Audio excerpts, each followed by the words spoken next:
What if I told you that behind an ordinary fridge in a quiet, unassuming American apartment, police uncovered one of the most chilling true crime stories in U.S. history? This is a story so disturbing it spread across the nation, fueling decades of urban legends about the killer next door and changing the way we look at the people we live beside. Let's travel back to the summer of 1969 in Houston, Texas. The air is thick with heat and humidity. Police receive a seemingly routine call from a worried landlord. One of his tenants, a drifter who kept to himself, has vanished, leaving behind unpaid rent and a strange, overwhelming odor that's seeping from under his door and into the hallway. The landlord, growing more concerned by the minute, decides he has to investigate. When he and the authorities finally enter the apartment, it looks almost normal, sparsely furnished, a worn-out couch, some old newspapers scattered about, a few clothes tossed aside. Nothing immediately screams crime scene, but the air inside is heavy, thick with the sharp, acrid smell of chemicals. And something else.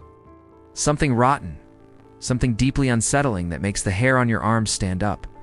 The investigators move cautiously through the small space, their eyes scanning every corner. Then, one of them approaches the refrigerator. It's an old white model, humming quietly in the corner. As he reaches for the handle, a sense of dread hangs in the air. He pulls the door open. Inside, there are no milk cartons, no leftover dinners, no groceries. Instead, the shelves are lined with carefully wrapped packages. Dozens of them, stacked neatly as if they were cuts of meat being preserved for later. But this wasn't food. It was human remains. It's a source of the horrifying smell and the beginning of a nightmare that would grip the nation.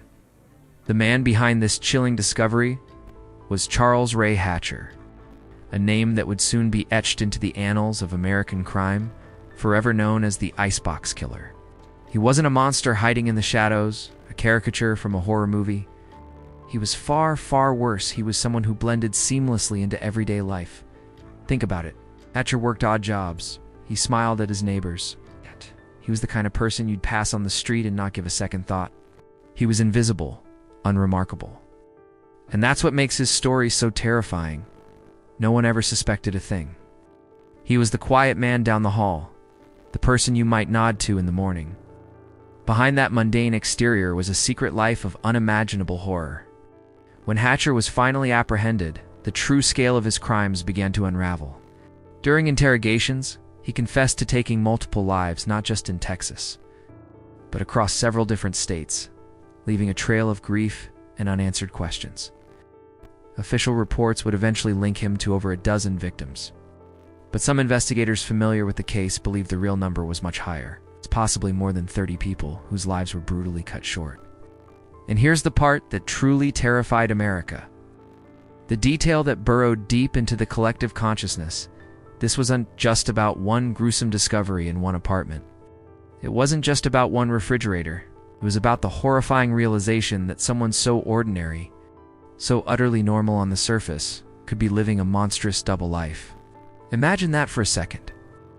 Your neighbor, the one who keeps to himself, the one you barely know, could they be hiding a dark secret right behind their front door? This was the fear that gripped communities back then. It was a paradigm shift.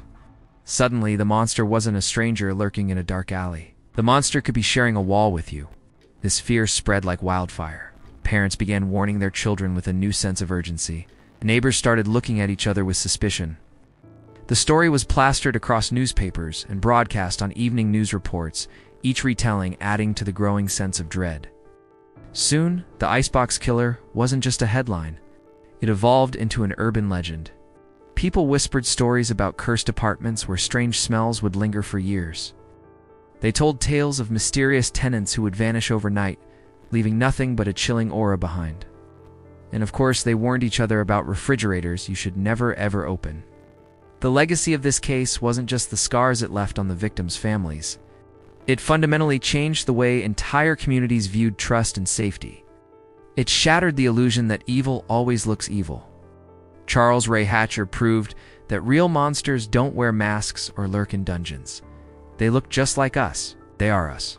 They shop at the same grocery stores, walk the same sidewalks, and live right next door. This case forces us to confront an uncomfortable truth about the world. It's the idea that darkness can hide in the most mundane places, concealed behind a friendly smile or a polite nod. Hatcher's ability to remain undetected for so long, to move from state to state committing unspeakable acts while maintaining a facade of normality, is what makes his story a timeless and terrifying cautionary tale. And it leaves us with a question that still haunts people to this day. A question that lingers long after you turn off the lights.